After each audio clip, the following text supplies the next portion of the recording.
नागपूर शहरात कोरोना संबंधाची एकूण संख्या 41च्या वर झाली असल्याने महापालिकेने काही कठोर पाऊले उचलण्यास सुरुवात केली आहे। विलगीकरणात असलेल्या संशयितांमधून अचानक 14 जणांचा अहवाल पॉझिटिव्ह आढळून आला। त्यात हंसापुरी परिसरातील रुग्णांचाही समावेश आहे। त्यामुळे आयुक्तांनी रविवारी तडकाफडकी हंसापुरी परिसर सील केले आहे। यापूर्वी 5 एप्रिलला आयुक्तांनी मोमीनपुरा सील करण्याचे आदेश काढले होते। आता याच परिसराला लागून असलेल्या हंसापुरीचेही मार्ग बंद करण्यात आली।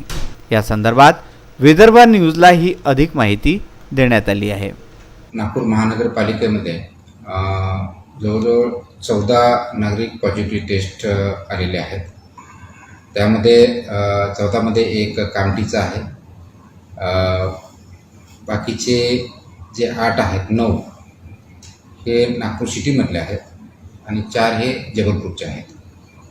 त्या 14 पैकी हे 14 ऑलरेडी आपण इन्स्टिट्यूशनल क्वारंटाईन केलेले होते। ज्यावेळेस आपल्याकडे इन्फॉर्मेशन आली होती त्यावेळेसच हे आपल्याला 400+ जे तबलिगी जमात आणि त्यांच्या कॉन्टॅक्टमध्ये आलेले जे इंडिव्हिज्युअल्स होते, नागरिक होते, त्यांना आपण त्याच वेळेस पूर्णपणे आयडेंटिफाय करून ट्रेस करून इन्स्टिट्यूशनल क्वारंटाईन ठेवलं होतं। त्यांचे स्वॅब घेतले होते, त्यांचे रिझल्ट आत्ता आलेले आहेत। त्याच्यापैकी हे 14 जे आहेत, 14 पैकी एक कामठी, 9 नागपूर महापालिका क्षेत्रातले आणि 4 हे ॲक्च्युली जबलपूरचे होते, पण ते जमातमध्ये इथं होते। असे जमातमधील आम्ही 52 लोक पिकअप केले होते, त्यांनाही क्वारंटाईन केलेलं होतं। त्यापैकी जबलपूरच्या 8 पैकी 4 हे पॉझिटिव्ह आलेले आहेत। ही नागपूरकरांसारखी थोडी चिंता करण्यासारखी स्थिती झाल्याचं वाटतं।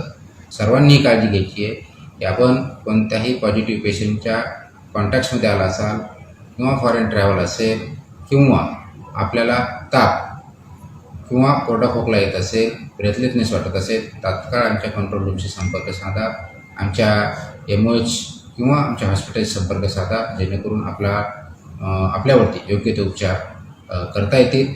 वर जर आपण अनफॉर्च्युनेटली पॉझिटिव्ह असाल तर आपल्याला ट्रीटमेंट देऊन आपण बरे होऊ शकाल।